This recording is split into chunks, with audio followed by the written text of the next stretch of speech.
사랑하는 영락교회 지체들에게 주 안에서 평화 인사를 전합니다. 오늘은 2022년 9월 22일 목요일입니다. 오늘의 묵상 본문은 욥기 41장 1절로 34절까지의 말씀입니다. 오늘 본문 말씀 41장 1절부터의 말씀은 이렇게 시작합니다. 내가 낚시로 리워야단을 끌어낼 수 있겠느냐? 노끈으로 그 혀를 맬 수 있겠느냐? 40장에서 육상의 야수, 베헤못에 대한 말씀을 하셨는데 이제 41장에서는 바다의 야수, 리워야단에 대한 말씀을 하고 계십니다. 리워야단은 성경에 여기저기 많이 나오는 것이죠. 우리 욥기에서도 3장에 언급된 적이 있었고, 이사야서 우리 27장 이런 데 봐도 나오고, 그럴 때 바다의 뱀이다 이렇게 해석이 되기도 하고, 또 시편 104편 이런 데서는 또 고래로 비유되기도 합니다. 리워야단이 무엇인가 라는 건 정확히 알 수 없어요. 고래다, 악어다, 용이다, 이렇게 이야기들을 합니다. 그런데 보면 14절 같은데 오늘 본문 말씀에 그의 이의 둥근 틀은 심히 두렵구나. 15절에 그의 질비한 비늘은 그의 자랑이로다. 이런 걸 보면 악어 같죠. 비늘이 있으니까 악어 같은 그런 느낌이 듭니다. 또 30절에 가면 그것의 아래쪽에 날카로운 토기 조각 같은 것이 달려있고, 토기 조각 같은 것이라는 게 이제 하레스인데 그냥 토기 조각 같은 것이 아니라 토기 조각입니다. 그러니까 이거는 이제 이걸 보면 악어 같죠. 지나갈 때 진흙바닥에 도리깨로 친 자국을 남기는구나. 악어가 가면 그게 악어 가죽이라는 게 진짜 갑옷 같이 이렇게 자국이 막 남잖아요. 그런 걸 보면 악어를 비유하는 것 같기도 한데, 꼭 그렇지 않은 것은 19절에 보면 입에서 횃불이 나오고 불꽃이 튀어나오며, 21절에 그의 입은 불길을 뿜는구나 이렇게 이야기하고 있습니다. 이런 말씀을 보면은 용 같죠. 입에서 불을 뿜는다는 건 우리가 표상하는, 우리가 속으로 생각하는 어떤 용의 이미지하고 통하는 것 같습니다. 또 그런데 32절에 보면 그것의 뒤에서 빛나는 물줄기가 나오니, 등에서 물줄기가 나온다 그러면은 그건 또 이제 고래 같잖아요. 그래서 고래 같기도 하고 악어 같기도 하고 용 같기도 하고. 근데 이제 그 모든 것 34절에 보면 모든 교만한 자들에게 군림하는 왕이니라 라고 얘기하는 걸 보면 이것이 단순한 우리가 눈에 볼 수 있는, 눈에 보이는 그런 생명체, 야생 동물, 이런 의미 이상이라는 것을 이제 볼 수 있겠죠. 여러 가지 중충의 의미를 가질 수 있다라는 걸 보게 됩니다. 내가 낚시로 리워야단을 끌어낼 수 있느냐 이렇게 말씀하고 있는데, 낚시로라고 해석한 건, 낚시라는 건 이제 팀소크라는 말인데, 팀소크가 그냥 끌어낸다는 말입니다. 끌어낸다는 말인데 낚시로 이렇게 해석을 했고, 뒤에 끌어낼 수 있겠느냐라고 하는 말이 하카흐라는 말이죠. 하카흐라는 말인데, 끌어낼 수 있겠느냐 이렇게 해석했는데, 하카흐라는 말은 찌르다는 말이에요. 낚시지만 낚시로 생각할 수 있겠죠. 근데 작살로, 창 같은 걸로, 우리가 그 낚시라는 건 이제 훨씬 후대에 나온 것이고, 고대에는 전부 다 이렇게 창 같은 걸로 강에서 이렇게 보다가 확 찍어가지고 물고기를 잡는 거죠. 하카흐라고 하는 것, 찌르다라는 말입니다. 근데 이게 사실 이제 낚시의 어원이 된 것이죠. 그래서 그렇게 네가 창 같은 걸로 리워단을 확 찍어서 끌어낼 수 있겠느냐, 이제 그런 얘기죠. 꿈도 못 꾸는 리워야단이 이제 괴수니까 이제 그런 건 상상도 못 하는 것이죠. 2절에 너는 밧줄로 그 코를 꿰 수 있겠느냐, 갈고리로 그 아가미를 꿰 수 있겠느냐, 꿰 수 있겠느냐라는 말이 나오는데, 티콥 이런 말이에요. 티콥이라는 말이 성경에 많이 나오는데, 이게 사로잡다 이렇게 해석을 합니다.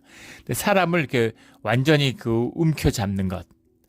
우리 요즘으로 하면 가스라이팅 이런 것처럼 완전히 그 사람의 그 심령을 사로잡아서 꼼짝 못하게 하는 거, 이런 의미예요. 그러니까 네가 리워야단을 좌지우지할 수 있느냐, 네가 리워야단을 쥐락펴락할 수 있느냐, 이런 의미죠. 그럴 수 이제 없는 것이죠. 그래서 굉장히 의인화된 비유들이 이제 3절부터 5절까지 나옵니다. 3절에 보면 그것이 어찌 내게 계속하여 간청하겠느냐. 또 4절에 어찌 그것이 너와 계약을 맺고 너는 그를 영원히 종으로 삼겠느냐. 이건 이제 인간들 사이에서 일어나는 일이잖아요. 간청을 하고 계약을 맺고 이런 것. 또 5절에는 내가 어찌 그것을 새를 가지고 놀듯 하겠으며 내 여종들을 위하여 그것을 메어두겠느냐. 우리 사람들이 애완동물을 키우기 시작한 거는 벌써 10,000년이 넘었다고 그러죠. 애굽의 역사에 봐도 이집트의 역사 같은 데 보면 원숭이, 염소, 뭐 도마뱀 뭐 온갖 것을 이제 그 고양이도 그때 이미 뭐 개도 마찬가지고요. 이런 피라미드의 벽화 같은 데 보면 고양이들이 나오잖아요. 그래서 그런 것들을 이제 애완동물로 삼았는데 네가 리오야단을 애완동물로 삼을 수 있느냐? 그것하고 계약을 맺을 수 있느냐? 그것을 사로잡아서 좌지우지할 수 있느냐? 그럴 능력이 너에게 있느냐? 이런 말씀이죠. 그래서 그런 능력이 전혀 없죠. 10절에 보면 아무도 그것을 격동시킬 만큼 담대하지 못하거든 누가 내게 감히 대항할 수 있겠느냐. 네가 리워야단도 어떻게 할 수 없으면서 네가 베헤못도 어떻게 할 수 없으면서 그러면서 나에 대해서 내 앞에 서서 너의 의를 변론하겠다고? 네가 내 의를 내 앞에 서서 밝히겠다고? 그게 말이 되느냐? 이런 이야기죠. 누가 내 앞에 서겠다고 얘기하는 것이냐? 그렇게 얘기하는 겁니다. 네가 리오야단에 맞설 만큼 그렇게 담대한 인간이 없는데 누가 감히 리오야단과 베헤못을 만든 내 앞에 서겠다고 얘기하는 것이냐? 그런 말씀이죠. 아주 본질적인 말씀이죠. 11절에 더 깊은 말씀이 나와요. 누가 먼저 내게 주고 나로 하여금 갚게 하겠느냐? 온 천하에 있는 것이 다 내 것이니라. 누가 내게 빛을 주고 그걸 갚으라고 하느냐? 이런 말이죠. 우리가 가끔 이제 그런 생각을 하게 됩니다. 우리가 에고에 사로잡히면 세상의 중심이 세상이 나를 중심으로 돌아가고 내 생각 안에서 안 되는 게 뭐가 있겠어요? 그래서 어떤 착각을 사람들이 하냐면 하나님한테 내가 뭘 해준다고 생각을 하는 겁니다. 섬겨드린다고 생각하는 것이죠. 인간의 섬김이 주님이 뭐가 아쉽고 뭐가 필요하겠어요. 그게 우리를 위한 것일 뿐입니다. 우리를 위해서 그런 기회를 허락해 주시는 거죠. 그래서 우리가 주님을 섬기고 감사해야 되는 거예요. 교회도 마찬가지죠. 주님의 몸된 교회입니다. 교회를 섬기는 것 자체가 은혜고 감사해요. 그래서 우리가 예전에 우리 뭐 장로님들 은퇴하고 이러시면은 감사패를 드려야 되지 않느냐 이렇게 물어보는 집사님이 계시더라고요. 그래서 교회는 누구한테도 감사패를 드리지 않는다 이렇게 말씀을 드렸는데 네, 교회가 누구에게 감사합니까? 주님의 몸된 교회가 누구한테 감사를 해요? 교회를 섬길 수 있는 것에 감사하는 겁니다. 주님을 섬길 수 있는 것에 감사를 드려야 되는 거죠. 근데 내가 주님을 섬겨드린다고 생각해요. 내가 교회를 이렇게 섬겼는데 내가 교회 이렇게 했는데 이렇게 하는 것 이거는 완전히 착각인 것이죠. 이거는 주님을 섬긴 게 아닌 거예요. 정확히 얘기하면. 주님을 섬겼다면 그 섬김을 주님이 받았다면 그런 반응이 나올 수 없는 것이죠. 그러면 정말 어떻게 나 같은 사람이 교회를 섬길 수 있었을까? 내가 어떻게 교회를 섬기는 중직의 자리에 있을 수 있었을까? 정말 부끄럽고 부족한데 주님이 큰 아량과 큰 은혜를 베푸셨구나 하는 감사가 쏟아져 나올 수밖에 없는 거죠. 눈물에 고백이 나올 수밖에 없는 것이죠. 우리 이 임직 우리 선거를 한 다음에 권사님 되신 한 분이 눈물을 흘리시면서 어떻게 나 같은 사람이 권사가 될 수 있냐고 이제 그런 모습을 봤습니다. 그런 거죠. 어떻게 나 같은 사람이 주님의 일을 할 수 있습니까? 라고 하는 그런 거죠. 그런 두려움입니다. 저도 목사 안수를 한 10여 년을 피했던 것 같아요. 빨리 받을 수 있었는데 그게 그렇게 두렵고 피하고 싶은 것이었습니다. 감당할 자신이 없고 주님의 이름을 더럽히면 어떡하나. 새벽마다 어떤 경우에도 주님의 이름을 더럽히지 않게 해달라고 그렇게 간절히 기도합니다. 그런 거죠. 누가 먼저 내게 주고 나로 하여금 갚게 하겠느냐. 내가 주님께 이렇게 했으니까 주님이 나에게 은혜를 주셔야 내가 교회를 어떻게 섬겼는데 내가 신앙생활 어떻게 했는데 주님이 나한테 이럴 수가 있습니까? 주님이 어떻게 나한테 이런 재앙 어려움을 주실 수가 있습니까? 그것은 이제 말도 안 되는 소리다 이런 이야기인 것이죠. 모든 것이 은혜다라는 겁니다. 다 주님 거죠. 주님 것을 모든 것이 주님께 속하고 주님이 주신 것이라는 걸 고백하는 게 11조예요. 내 것에 10분의 1을 떼서 내가 주님께 드리는 거지. 주님이 받지도 않을 뿐더러 세상에 내 것이 어디 있어요. 주님하고 아무 상관없는 것입니다. 주님한테 이제 죄악을 짓는 것이죠. 있을 수 없는 일이에요. 주님이 짓지 않은 게 어디 있으며 주님이 주시지 않은 게 어디 있어요. 근데 그것을 주님이 주셨다고 하고 주님의 것으로 누리며 살아가는 비밀이 큰 것이죠. 이 비밀입니다. 11조의 은혜가 있어요. 주님이 내 삶을 주관하여 주신다는 겁니다. 내 삶의 모든 것을 책임져 주신다는 거예요. 여호와 이레 하나님이 나와 함께 해 주신다는 거죠.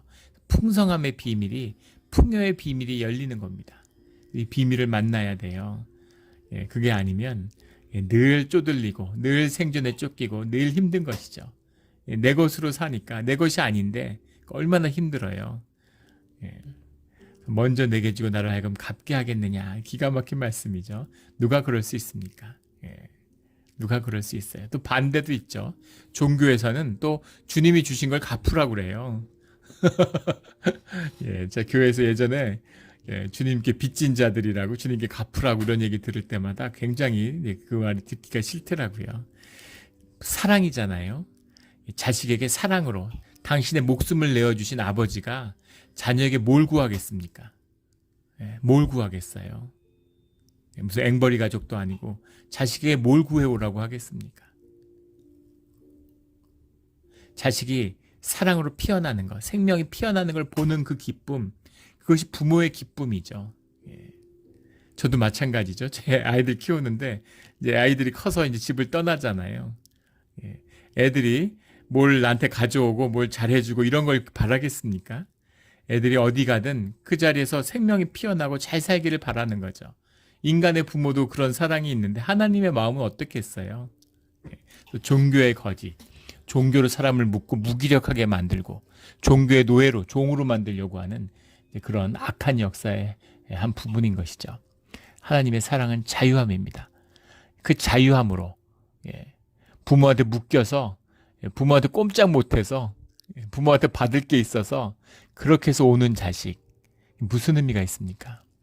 그런데 부모가 아무것도 없어 보여도, 아무것도 없고 아무것도 가진 게 없지만 사랑이 있기 때문에, 부모를 그리워하기 때문에, 정을 나누고 싶기 때문에 자원하는 심령으로, 기쁜 마음으로 부모를 만나러 올 때 그때 부모가 그 기쁨이 나누어지고 누려지는 것이죠. 이게 우리의 예배입니다.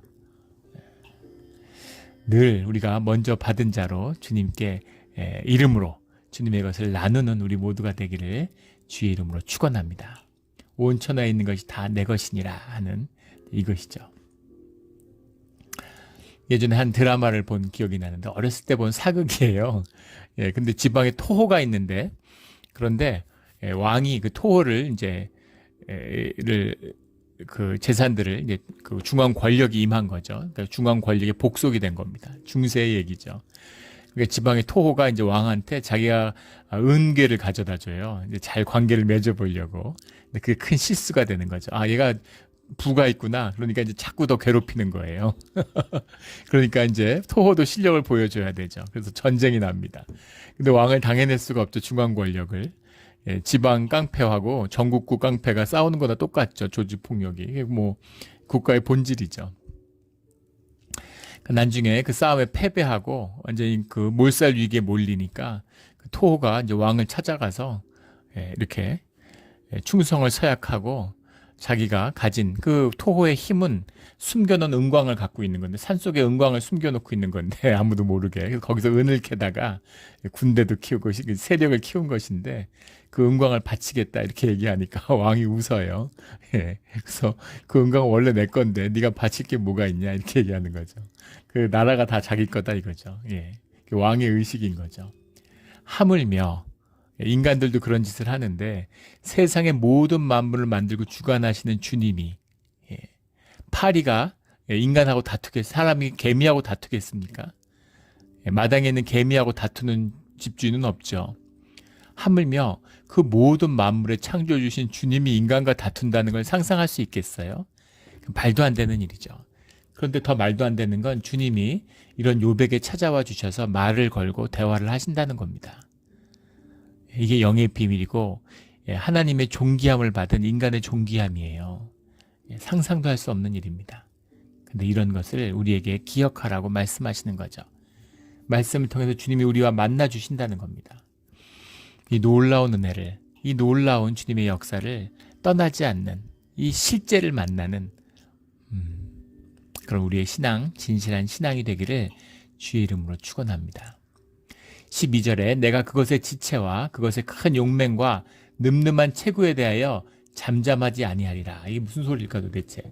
예, 잠잠하지 아니하리라라는 게 로우 아카리쉬라는 말인데, 아카리쉬라는 게 이제 사일런트, 뭐 스피치리스 이런 거죠. 로우가 부정이니까 침묵하지 않는다. 이거 무슨 말이냐면 그 리어야단의 지체와 용맹과 늠름한 체구가 다 주님의 말씀으로 이루어진 것이다. 이 말입니다. 주님의 명령으로 주님의 섭리 가운데 이루어진 것이다. 너희가 리어야단도 헤아리지 못하고 리어야단을 가늠하지도 못하는데 그 모든 것을 만들고 주관하는 게 바로 나야. 이런 말씀인 거죠. 예.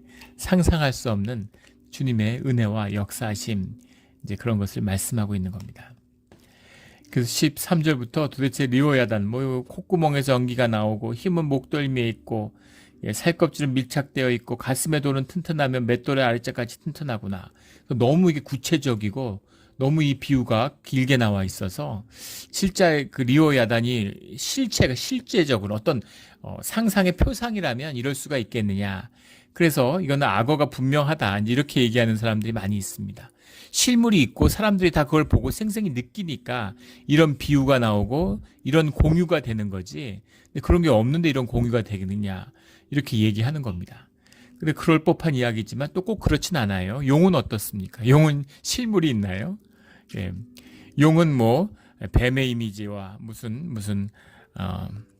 뭐 독수리의 이미지, 여러 이미지가 합쳐진 이제 그런 사실은 상상의 동물이잖아요. 실제 뭐 용이 있었는지 모르겠지만 예, 상상의 동물이죠. 예, 실제 있었다고 그래도 뭐 불을 뿜진 않았겠죠. 불을 뿜고 날아다니는 공룡. 뭐 예전에 이제 공룡에 대한 익룡도 있었으니까 그런 것의 이미지가 남아 있었을 거다. 무의식에 뭐 이렇게 얘기하는데 그 무의식의 세계라는 것도 인간의 중요한 실제죠.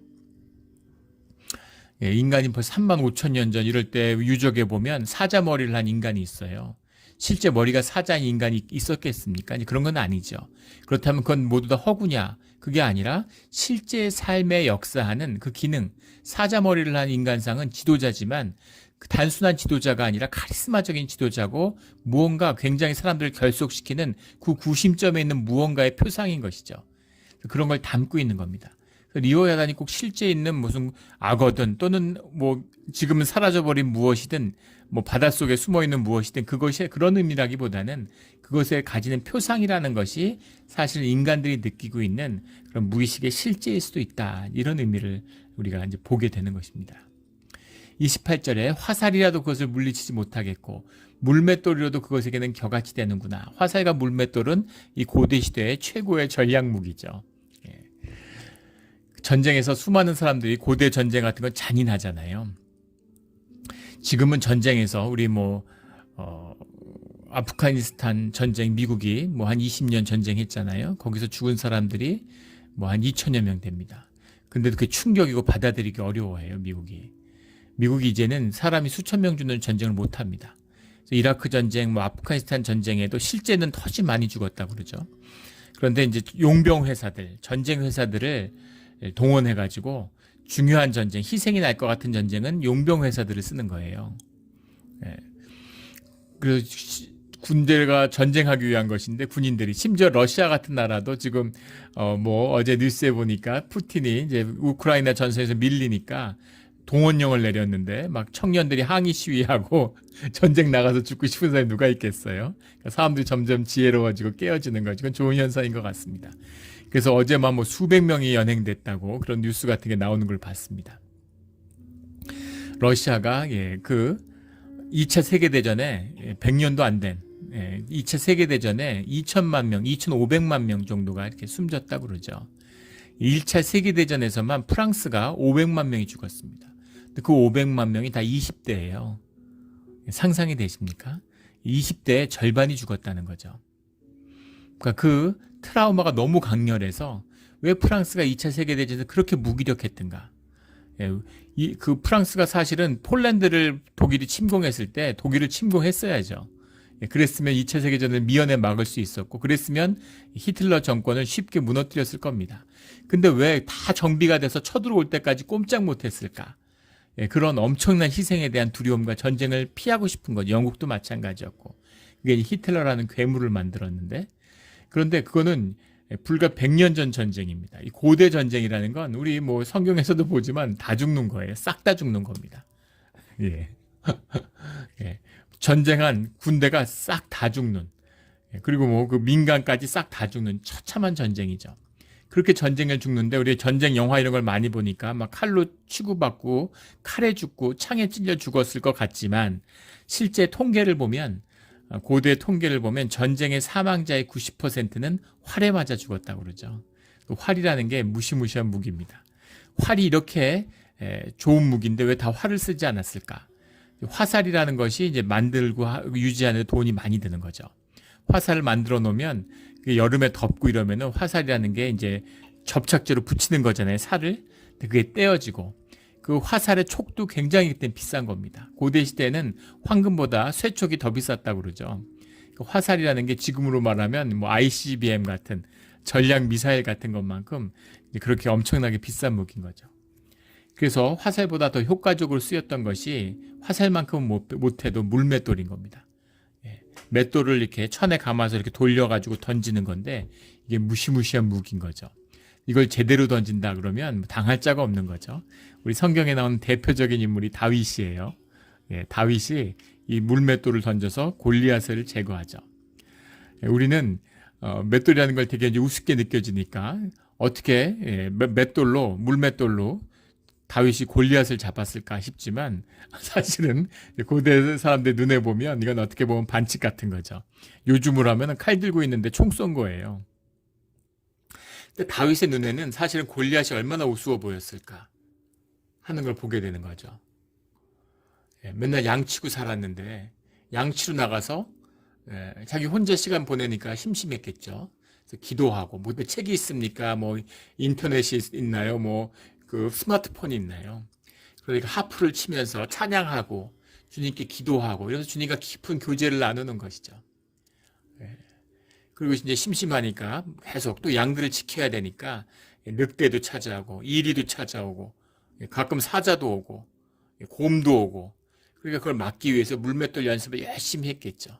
그래서 곰도 잡고 사자도 잡고 늑대도 잡는데 그런데 골리앗은 사람이잖아요. 그러니까 다윗의 눈에는 얼마나 그게 우스워 보였겠어요. 골리앗을 두려워하는 사람들이 되게 이상했겠죠. 그래서 골리앗 내가 잡겠다고 곰도 잡았는데 사자도 잡는데 골리앗까지 것. 사람들은 어휴 저 애가 뭘 하겠다고 이러고 다 경이로운 눈으로 보는 것이죠. 이것이 신앙의 길을 걷는 사람들의 삶입니다. 주일 말씀에 나눈 것처럼 세상의 눈으로 보면 난공불락의 요새지만 여리고성이지만 주님 안에서는 무너뜨리는 방법이 있는 거죠. 이런 믿음의 길, 신앙의 길이 열리는 우리 모두가 되기를 주의 이름으로 축원합니다. 오늘 34절 말씀에 그것은 모든 높은 자들을 내려다보며 모든 교만한 자들에게 군림하는 왕이니라. 이 말씀이 미어야던 베헤못도 마찬가지죠. 이런 세상의 야수로 표상된 것의 본질을 의미하는 거예요. 그것은 모든 높은 자들을 내려다보며 교만함이죠. 모든 교만한 자들에게 라고 해석했는데 베네사하스라는 말입니다. 영어로 하면 sons of pride, 모든 교만함의 자식들이라는 거예요. 교만함의 자식들이 누굽니까? 우리죠. 교만함, 에고잖아요.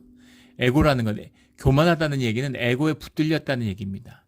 내 삶의 주인이 에고에 완전히 먹혔다는 얘기예요. 에고라고 하는 거, 에고가 없는 사람이 없죠. 에고가 없는 사람이 어디 있습니까? 그런데 에고라고 하는 것은 내가 세상에서 사람들과 부대끼면서 살아가기 위해서 내가 나로서 나의 진실로 살아갈 수 없기 때문에 내가 쓰고 있는 가면 같은 것이죠. 그러면 가면을 쓰고 있으면 다 거짓이냐? 그런 이야기가 아닙니다. 그럼 가면을 벗고 살란 얘기냐? 그런 얘기가 아니에요. 그런 얘기가 아니라 가면을 쓰고 살죠. 내가 종업원인데 내 기분 나쁘다고 인상 씁니까? 손님이 오면은 내가 가게 주인인데 내가 음식을 팔고 있는데 손님이 오면 내가 오늘 기분 나쁜 일이 있고 내가 몸이 아파 안 좋아요. 그래도 웃으면서 친절하게 대하죠. 그럼 몸이 아프면 아픈 척하고 불친절해야지. 내가 인상 써야지 아픈데 왜 내가 안 아픈 척하고서 친절하게 대? 거짓 아니야? 거짓이 아니라 그것이 사람을 대하는 건 예의죠. 그걸 덕이라고 하는 거예요. 덕을 세우는 것이죠. 그것과 내가 가면을 쓰는 것과 가면이 나로 내가 쏘가서 또는 먹혀서 가면이 나인 거하고는 다른 것입니다. 가면이 나인 줄 알고 그게 진짜인 줄 알면 나는 늘 친절해. 나에게는 불친절이란 없어. 난 친절한 사람이야. 거짓이죠. 그런 겁니다. 먹혀버리는 거예요. 나를 속여요, 내가. 내가 좋은 대학 나왔으니까, 좋은 직업이 있으니까, 우리 뭐 집안이 어떠니까, 내가 재산이 있으니까, 그런 걸 거짓을 쌓아서 내가 뭐가 된 것처럼 우쭐하고, 내가 뭐 더 특별한 사람이라고 내 스스로를 속이고 우쭐하고 살아가는 것. 이런 것이 에고의 사람이고, 에고에 먹힌 사람이죠. 가면이 얼굴에 들러붙어가지고 내 얼굴을 잊어버렸어요. 내가 누군지를 모르는 겁니다. 그런 인생은 그 자체로 실패예요. 나로 살지 못했는데 무슨 성취가 있습니까? 무슨 성장이 있어요? 세상에서 출세했다고 나이가 70, 80대고 세상에 귀한 걸 다 했는데 한국에서 그런 사람들 많잖아요. 뭐 국회의원을 뭐 5선 의원이고 뭐 얘기하는 거 보면 한없이 천박하고 동네에 그냥 군밤을 한 대 확 쳐주고 싶은 이런 사람들이 넘쳐납니다. 그 에고의 끝이죠. 거짓으로 산 사람의 결말이에요. 70년을 살았으면 70살이 돼야 돼요. 그런데 1년씩 70번을 살아가지고 앤 거죠. 소년인 겁니다. 젊어질라 그러고 세상에 쏘가가지고 나이가 들면 나이에 걸맞는 품위가 있잖아요. 근데 50, 60이 됐는데 30대 외모를 유지하겠다고 주사를 맞고 수술을 하고 막 이래가지고 보면 아름다운 게 아니라 추하죠. 50, 60이 됐는데 인터넷 그런 거 나오잖아요. 화제 70대인데 30대 같은 외모를 갖고 있다. 아름답지가 아니라 추한 것이죠. 추해요. 60대의 아름다움, 70대의 아름다움이 흘러나와야죠. 그런 모든 것, 그것이 거짓 자아의 문제인 겁니다. 맨날 상처받았다 그러고 남들 원망하고 남 탓하고 난 항상 옳은데 남들이 날 괴롭히고 더 무서운 건 그런 거짓에 빠져서 그것을 내 진실로 붙들고 살면 그런 거짓을 당긴다는 겁니다. 끌림의 법칙이 있어요. 내가 맨날 투덜대고 세상을 불평하면 안 좋은 일이 끝없이 일어납니다. 그런 분들 주변에 보실 거예요. 계속 재수 없는 일들을 당하는 그런 분들은 내면을 점검해 봐야 돼요. 자기 자신의 내면을 체크해 봐야 되는 일입니다. 중요한 일이죠. 그런데 문제는 이 리어의 아단이 이 모든 교만한 자들에게 군림하는 왕이다. 왕이 멜렉이라는 말이죠. 벤의 사하의 멜렉이다. 이렇게 얘기하고 있는 거예요. 그래서 사실은 리오야단과 베헤못은 단순한 괴물이나 야수, 괴수가 아니라 사실은 대적을 의미하는 것이죠. 영적인 실체가 있는, 영적인 실제는 이것이 대적의 왕, 사단의 우두머리를 얘기하는 것이 이 괴물로 표현되고 있다라는 것을 보고 있는 겁니다. 그런데 리오야단과 베헤못을 누가 감당하면 누가 당할 수 있습니까? 주님의 말씀은 뭐예요? 너희가 베헤못도 감당 못하면서 너희가 리오야단도 감당 못하면서 그런데 베헤못과 리오야단을 만들고 다스리는 그런 내게 더 말할 게 뭐가 있겠느냐 이런 거죠. 모든 교만한 자를 낮추시고 심판할 수 있는 그 권능과 그 권한이 주님께만 있다라는 말씀이 우리 40장에서 이미 나눈 적이 있죠. 그 주님의 말씀입니다. 지금 욥을 시험에 빠지게 하고 욥의 삶을 완전히 털어버린 거는 사실은 사단이죠. 근데 그 사단에게 그걸 허락하신 게 주님이에요. 하지만 생명을 건들지 못하게 지켜주시는 것도 주님이시죠. 그리고 그 모든 것을 통해서 주님이 만든 인간의 그런 존귀함, 또 하나님이 덮으시는 그 의로움을 증거할 수 있도록 욥을 쓰시는 것도 주님이시죠. 그것을 통해서 사단을 정죄하는 것입니다. 그것을 통해서 사단에게 책임을 물으실 수 있는 것이죠. 그걸 하실 수 있는 분이 주님밖에 없어요. 그 주님이 욥에게, 그 주님이 욥의 주인인, 생명의 아버지이신, 생명의 근원인, 리어야단을 주관하시는 주님이 욥에게 말씀하시는 거죠. 그래서 우리 42절에 가면 이제 42장으로서 우리 욥의 욥기가 끝납니다. 성경 전체가 가장 피하고 싶은, 감당하기 어려운, 힘든 말씀의 두 큰 산이 있다면 욥기와 구약의 욥기와 신약의 계시록이죠. 그래서 구약과 신약을 다 하고 제일 마지막에 이제 구약의 욥기를 합니다. 그래서 이 욥기를 마주할 때 보통 욥기의 말씀이 참 힘들어요. 정말 씨름을 하고 정말 힘든 말씀인데 이 말씀을 이제 41장까지 왔습니다. 이 말씀을 이제 욥이 받고 회개가 임하죠. 회개가 무엇인가 하는 걸 우리 42장 말씀에서 보게 됩니다. 이 말씀이 너무 그럴듯하고 이 리워야단 베헤몬 얘기에 매료돼서 그런 것일까요? 이게 너무 논리적이라서 설득된 것일까요? 아니면 너무 신학적으로 깊어서 감동받은 것입니까? 아니죠. 이 모든 베헤몬과 리워야단의 얘기, 이거보다 더 그럴 법하고 더 장황하게 친구들이 떠벌렸잖아요.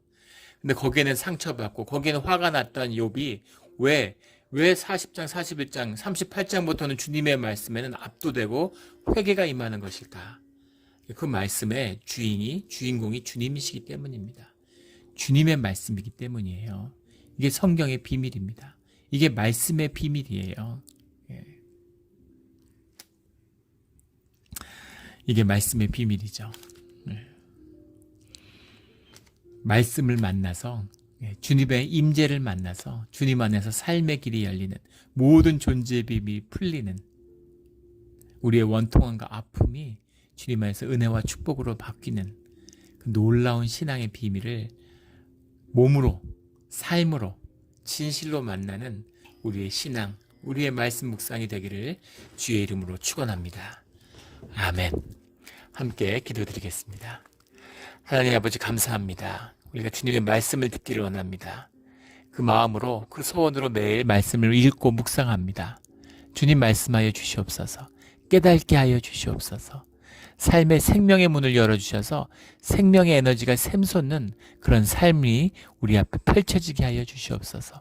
세컨 라이프가 열려서 우리가 삶을 누리며 우리가 이 땅에 온 이유가 무엇인지 주님의 소명을 만나는 우리 삶의 자리가 되게 하여 주시옵소서. 그 에너지가 넘쳐서 그 샘이 넘쳐서 땅을 적시고 사람을 살리는 그런 우리의 믿음이 되기를 원합니다. 감사하며 예수 그리스도의 이름으로 기도드렸습니다. 아멘.